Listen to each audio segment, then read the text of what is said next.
Oh, it's getting hot, hot, hot as we move towards the grand finale. Speakers on the Catalyst of Change Summit. I've been super inspired today. I'd love you to type the word #inspired into the comments. If you're feeling inspired, you've got a couple of little golden nuggets that you can start implementing straight away, because we don't want you to have to wait to make these changes when you can make them now.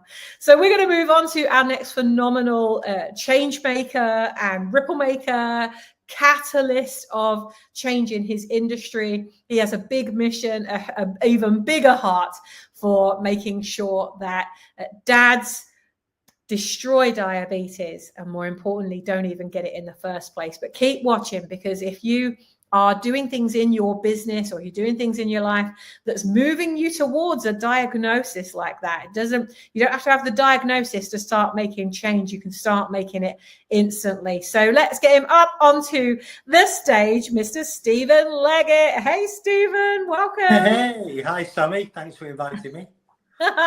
It's so good to have you here, and it's so exciting to have you feature as one of the authors in Catalysts of Change, our very first one. I know. I'm so pleased I could get involved. It's an amazing opportunity to reach so many people with this message, because diabetes destroys lives, destroys livelihoods, and I don't want to see that happen. I don't want to see people losing money. I don't want to see people losing limbs. You know, I need to speak to people. So thank you very much for inviting me and allowing me to speak. You are so welcome. Well, you've got a message that people need to hear. I think, it's one of those things, isn't it, that you carry on with life and you carry on doing the things that you're doing and being the person you're being, until one day that kind of shock diagnosis or something comes out of the blue, a total curveball, where you realize, I could have made some changes and I could have saved myself all of this hassle. For you, as you talk about in your chapter, being given the diagnosis that you have diabetes didn't just cost you your peace, it cost you so much more. You do talk about it in the chapter, but I want to bring you to a point in your chapter where you say, at one point, I had resigned myself to the idea that medication was my only option. I thought insulin was the answer. I believed mistakenly that because it's a natural hormone, I was helping my body by using it to control my blood sugar. But the side effects crept in slowly. Insulin is, by its very nature, a fat-producing drug. So each year I was gaining weight. Over 7 years, I gained 7 kilograms, which might not sound like a lot, but for somebody with diabetes, each kilo added a step backward. So let's talk about, because you kind of rushed towards your diabetes as well. You didn't talk about this part of your story in your chapter. I remember we've talked many times, so I know more about your story than most will. But when you were given the diagnosis of pre-diabetic, what did you do? Right. Well, first of all, how much do we love labels, Sammy? We love to know what this thing is, what this condition, that it has a name, as if we could wear a badge on our lapel that said, I have this disease, like a badge of honor. And of course, it's exactly the opposite of that, really. But when I was told that I was pre-diabetic, I was in my early 30s, a little less wise than I am right now. And I thought to myself, I've heard about this type 2 diabetes thing. And when you have type 2 diabetes, we have this wonderful thing called the NHS. And the NHS gives you an exemption from medication bills. And I know that I've heard that type 2 diabetics get more ill than the rest of us. So here's a good idea. Why don't I try and become a full diabetic as soon as possible to avoid those medical bills that are going to go up? It sounds really rational now, doesn't it? But obviously it's nonsense. I'm accepting a disease or a condition on the basis that I might save a few quid every year. Who would do that? I did that. Absolutely. It's something I was ashamed. I am ashamed of it, really, but it's something I did, and it's now part of my story. And luckily, I've managed to reverse things later on. But please, I would ask you, if you're listening to this and you're in a position and you're told you've got pre-diabetes, it's a call to action. Do something, turn that condition around.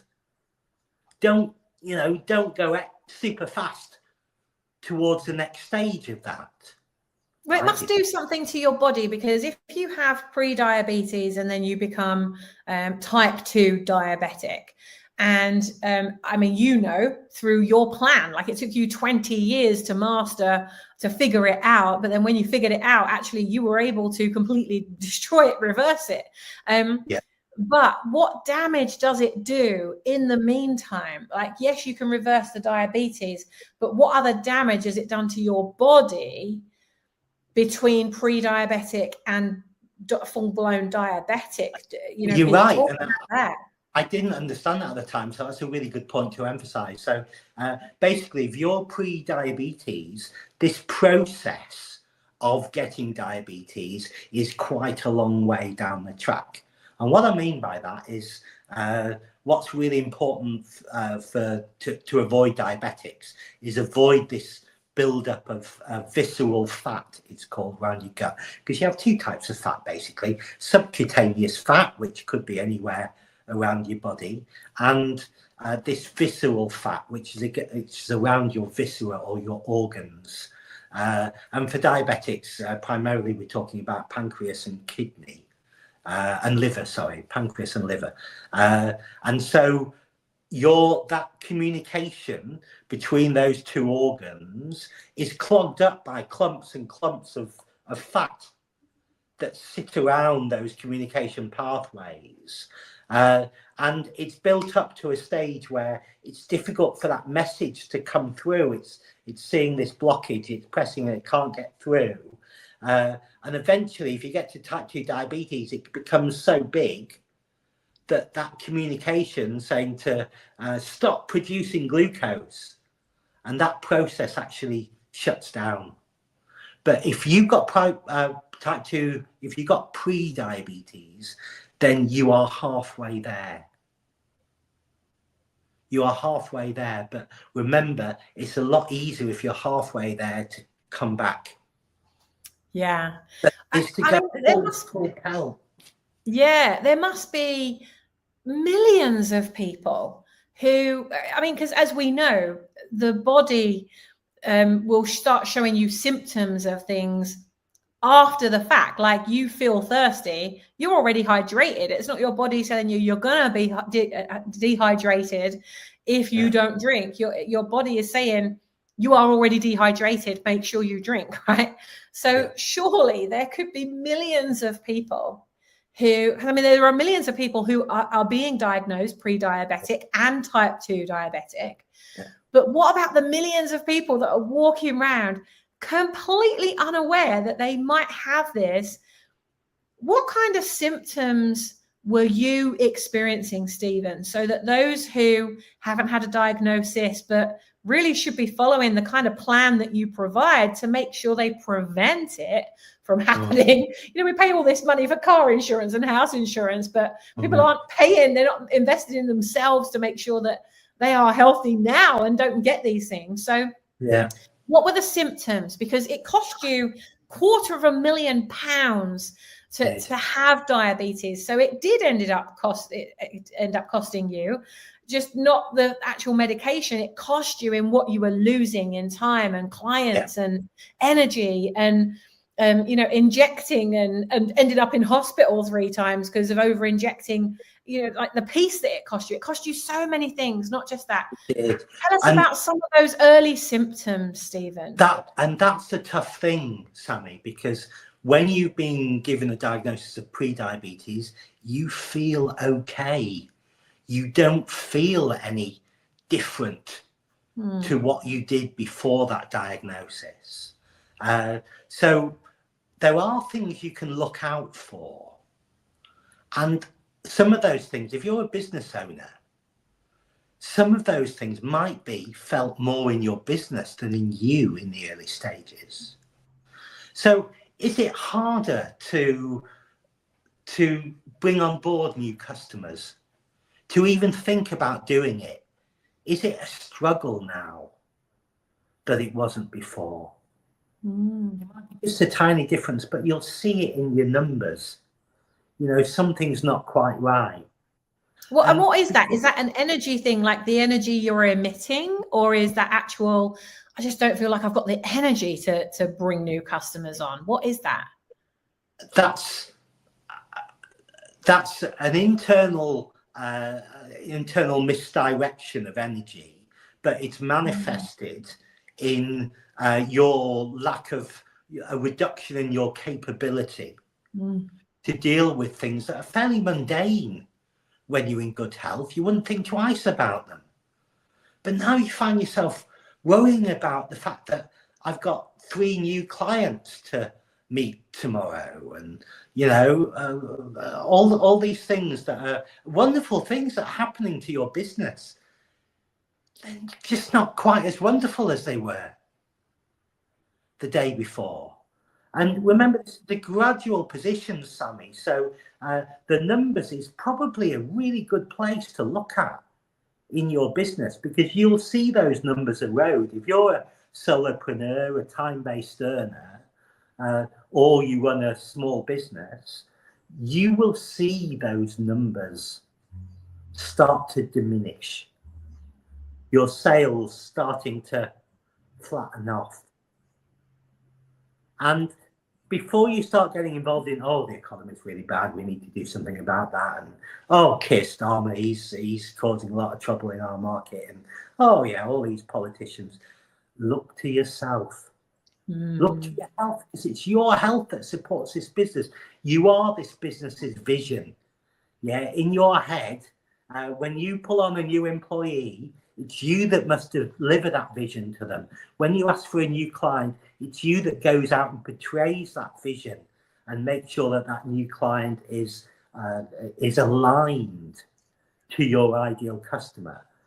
And it just flows when you have good health. But as your health starts to decline,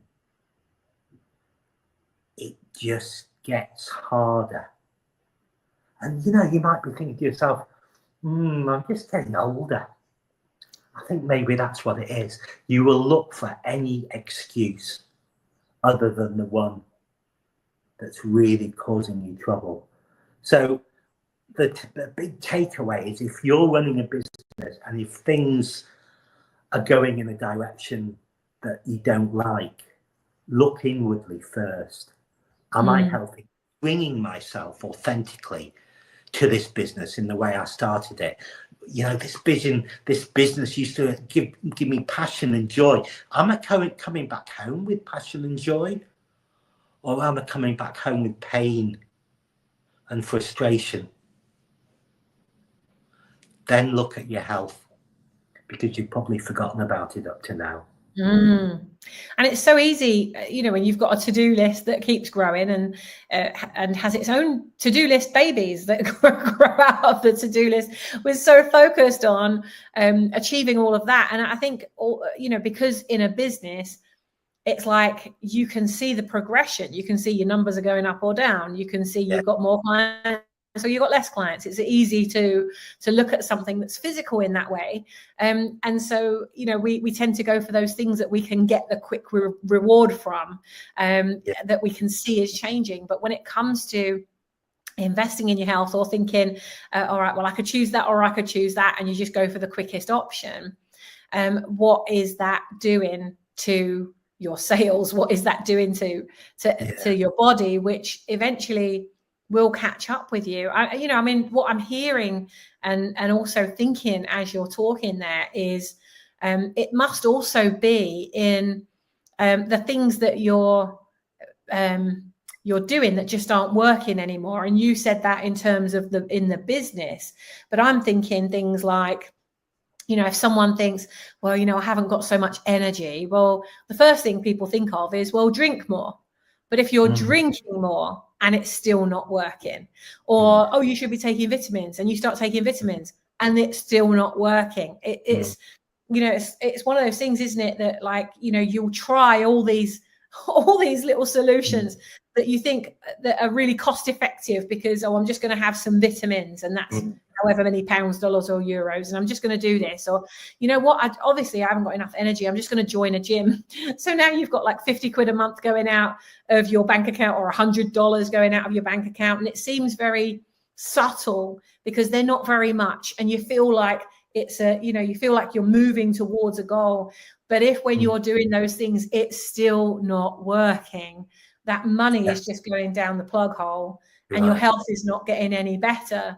And if your health isn't getting any better, then neither is your business. I mean, the whole thing has a direct impact, doesn't it?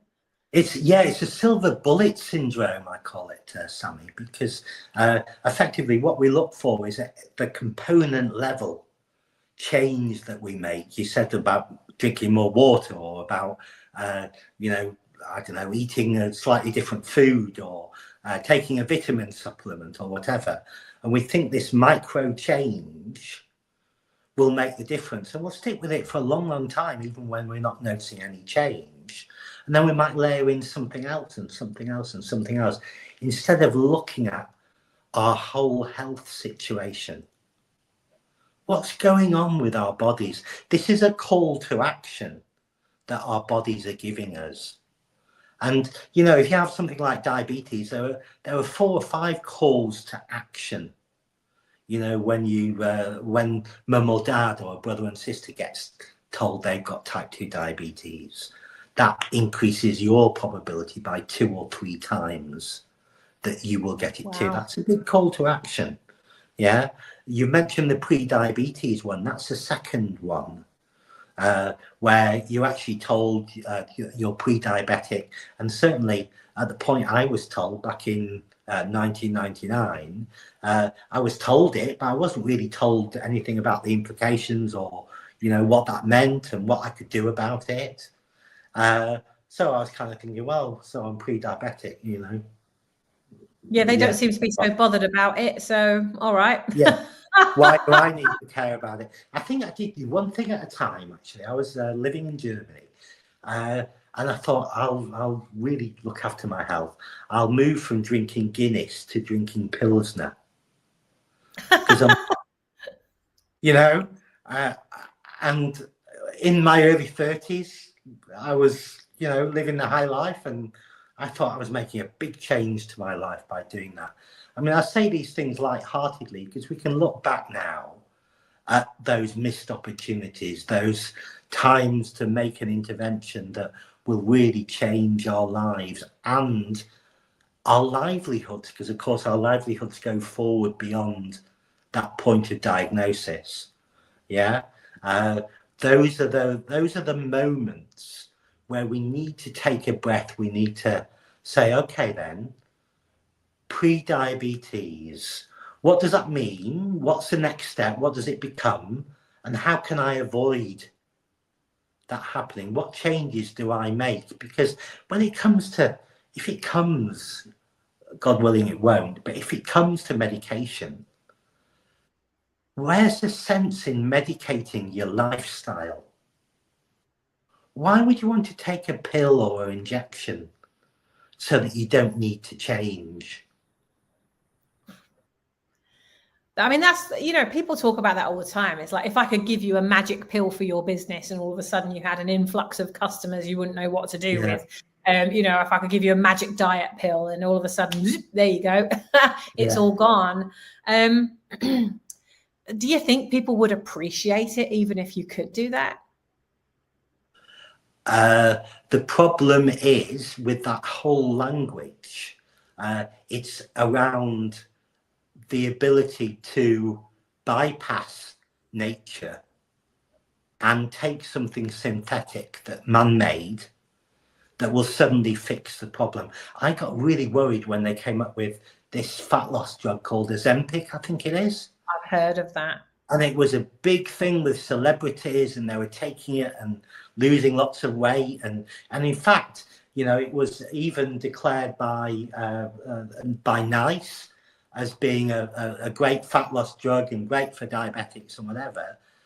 But it's artificial. It's providing, you know, it's providing a blocker on those natural hormones and natural bodily functions which tell us we're full.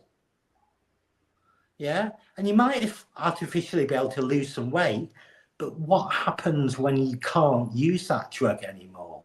Or when your body decides that it's you know, that signal has been telling it so much that it doesn't need to work, that it just stops working, and you can't then live without that drug. That's exactly right, and you become wholly dependent on it. And you know, at the end of the day, weight loss is only one leg of the stool when it comes to things like lifestyle diseases like diabetes, and the other leg of the stool might be exercise. You've probably heard of these two legs. But the third leg, well, without three legs, it's you fall on your backside if you're sitting on a stool. But my stool has three legs, and the third one is about healing your energy, getting to the real source of how you developed type 2 diabetes. And others might talk about the habits that you formed as a child, but it goes a lot deeper than that. You know, it goes to trigger responses when something bad happens to you. Maybe the first time you reached in the cupboard for something that made you feel better.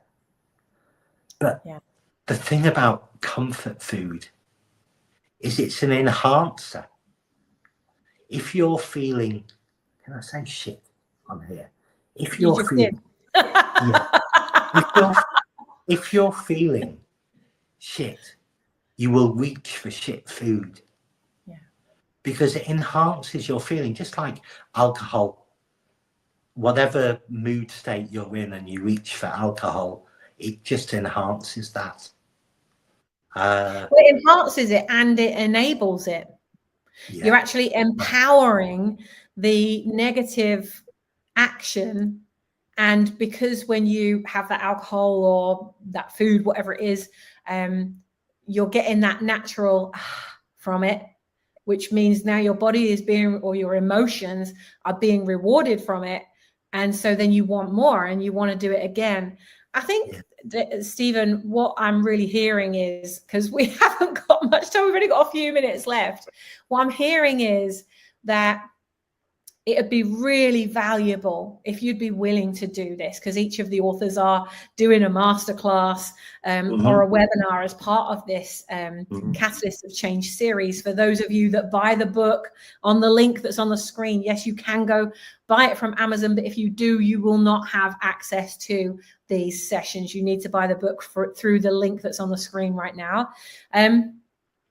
And so I think what would be really helpful, if you'd be willing to do so, Stephen, is for us to use your masterclass to educate us on, I mean, we know how to eat healthy, we know how to exercise, we now know how to do those things. And we've got other experts that are also working on the exercise and the fitness, mentally healthier side of things.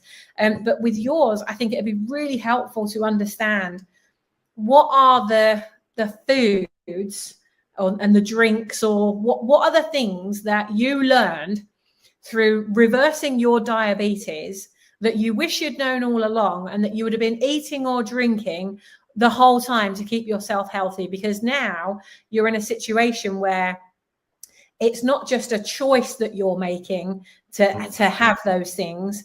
It literally is medicine for your body when you're having them. It is. And I'd love to do that, Sammy. The thing to point out is that everybody's body is different, and how you react to particular foods will be individual to you.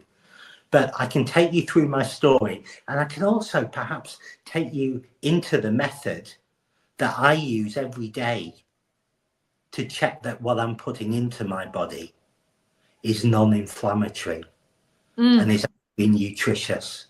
And I think that would be a really valuable tool to give to people. It would. That would be really valuable, because also for people that don't have a lifestyle disease, that are maybe eating a little bit off, this could be the thing that triggers them to start eating better. For those of you, you know who you are, who know that you really do need a lifestyle change and have been fortunate enough not to receive a diagnosis yet, but you feel like you're dodging a bullet. Like if you carry on going the way you're going, this is the route you're heading towards, then I think it'll be very helpful for them. And also for those of you that have been given either a pre-diabetes or a type 2 diabetes diagnosis, well, the mentor that can support you through that, to reverse it, to make the days of your life happy and healthy, that mentor is sat right in front of you right now, and it's not me. So whatever stage you're at, let's either avoid it, let's make sure you don't get a diagnosis, or let's reverse it if you've had one. Stephen, I really would appreciate that, and I think everybody here also would appreciate that, because we can only benefit from doing these things. If you take us through your system, that'd be really helpful. No, I'd love to do that. It's all about raising awareness. And there is one last thing I'd like to say, if I may, before we go for it. One last parting inspiration. Thank you. Oh goodness, I had it on my tip of my tongue before. We've not talked about relationships, but that's the other way to determine that something's going awry. How are things at home? Are you finding you're listening to your children, or finding it difficult to engage? How are things going on with your partner? Are there little things that worry you in that? Because just like it affects your business, you can't separate the two, your business, your family life. It's all one continuum. So, have a look at both of those. And that was it. That was my last message. Look at your health of your home, your health of your business, and the health of you. That's so good, Stephen. I'm so glad that we managed to get that sneaky peek of time with you, because I know how busy you are. And guys and girls, thank you so much for tuning in. We are going to roll into our next incredible impact catalyst very shortly. Stephen, once again, thank you so much. We can't wait to read your chapter in the book. You can reach out to Stephen on the information that's been on the screen for the last couple of minutes, and make sure that you buy the book. Share the book. Take a picture of you with a little selfie showing you watching Stephen's session, and share it on your timeline. Make sure you tag me in. We are going to be keeping a note of who is sharing these things, and there will be prizes for those of you who share the most. So my darlings, we are going to be back in a couple of minutes with your next change maker. Stephen, thank you once again. Mwah. Lots of love. Bye for now.